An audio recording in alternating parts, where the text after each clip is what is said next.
Hello everyone. Today I want to talk about planned and improvised action in the context of parry-riposte play. The desire to think about this topic arose during our practice in the motorcycle dedicated to attack defense response. I observed the fighters and during some exercises we had an endless parry-riposte game. I noticed that some athletes, in my opinion, performed much worse than others. I want to identify some fundamental problems that will help me understand how to solve them later. Uh, these common the common issues. The first one is planned action predominate. Fighters often make planned action without trying to recognize the signal. They do not follow the flow of the boat and act based on their assumption. For instance, they might defend immediately after an attack without considering the opponent's response, which leads to missing attacks in other sectors. The second problem is improvised action predominate. Fighters often switch to improvised action. For example, they do not complete their attack and immediately switch to defense upon seeing an opponent signal.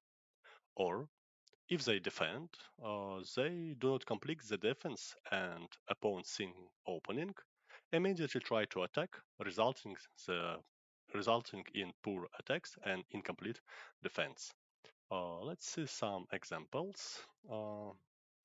Focusing left, on the fighter on the left, we see that in the endless parry-riposte game, the fighter on the right seems to defend well, dragging with his eyes. However, fighter on the left, at some point, he raised his hand prematurely because he predicted my head strike, which didn't happen.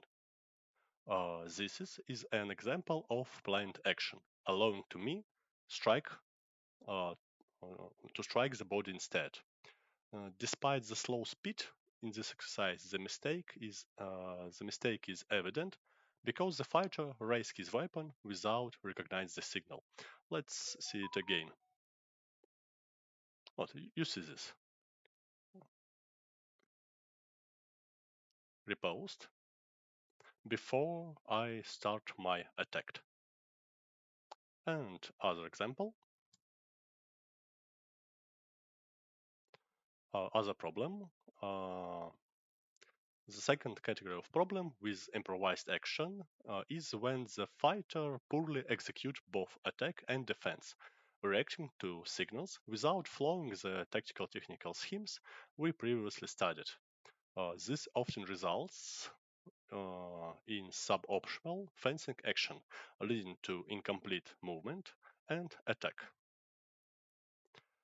I wanted to introduce some terms that would help me discuss these issues with my students and prevent them from making certain action. I recalled the division into planned, improvised, and adaptive action. I read about in Soviet and some English textbooks, but it's important to note that my interpretation of this term might differ from what you read in the books.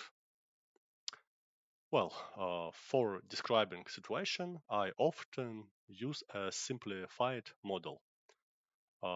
First step is a situation analysis. Before the fencing phase begins, we analyze the opponent movement, stance, and position. The second one is a signal.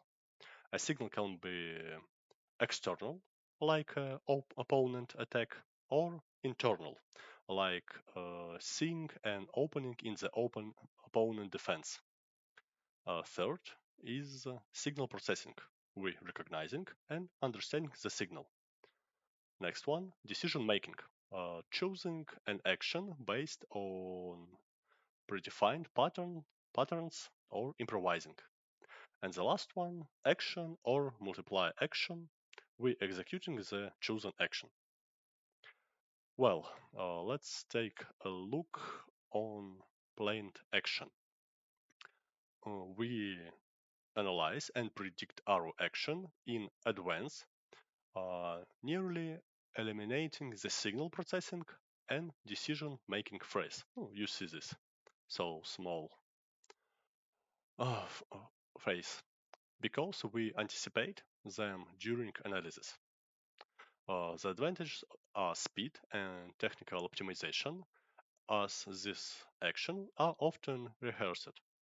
However, they require predicting the opponent action, which can lead to mistakes, especially for newbie fighters.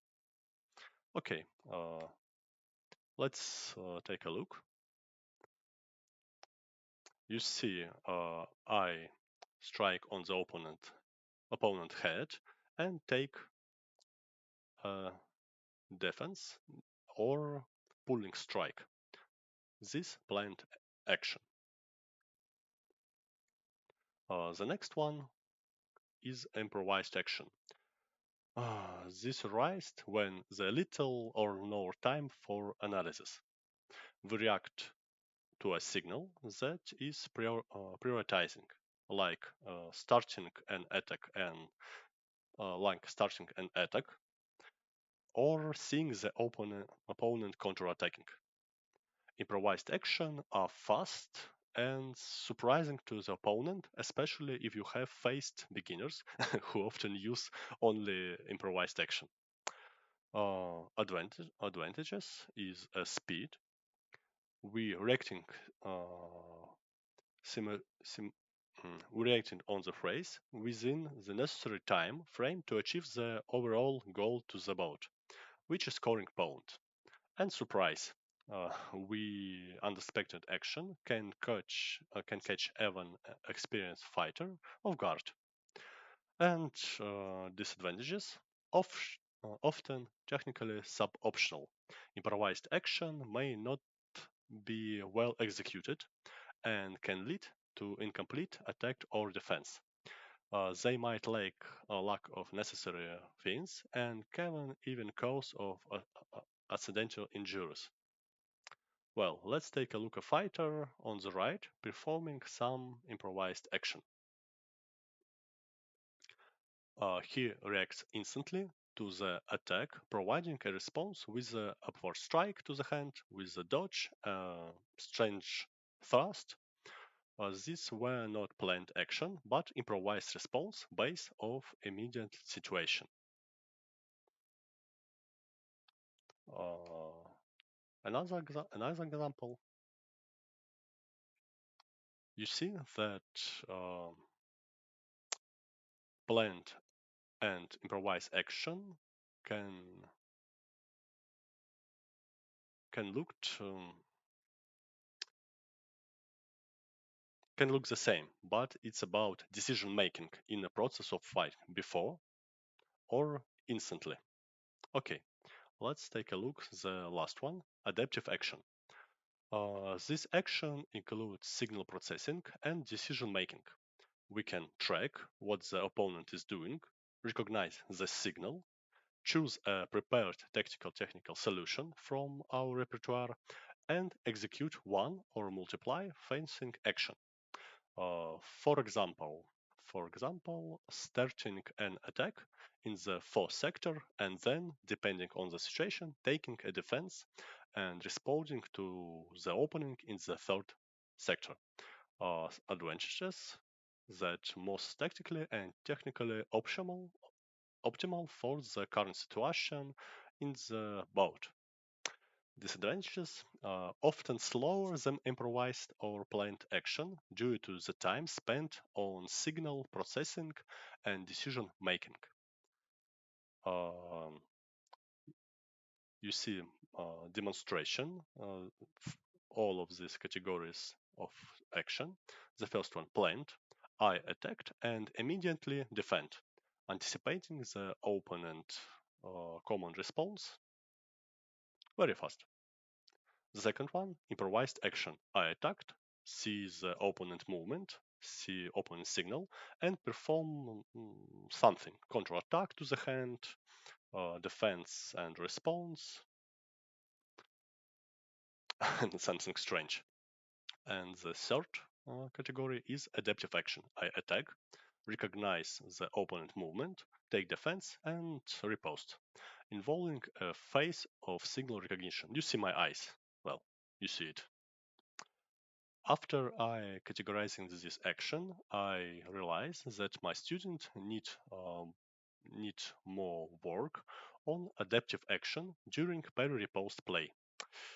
Uh, because they rarely recognize incoming signals from the opponent, prompting me to develop an exercise that specifically addresses this issue. I call this exercise fencing eyes. It can help from this common mistake of beginners. Well, let's take a look on this exercise. We focus on recognizing the signal. Uh, we ensuring clear and completed responses and riposte and defense. And in this exercise, we minimizing improvised and planned action, uh, but usually use adaptive action. Under this condition, we achieve a more efficient parry-riposte game where fighters hold their weapon ready until they recognize the opponent's signal. This exercise helps beginners improve their adaptive action, resolve the undefined, undefined issues, and use more adaptive action during bounds. Well, conclusion.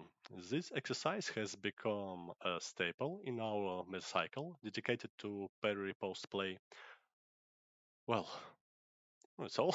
I shared my thoughts and insights of this topic and hope this help you understand the importance of using all of three types of action in fencing. Thank you and goodbye.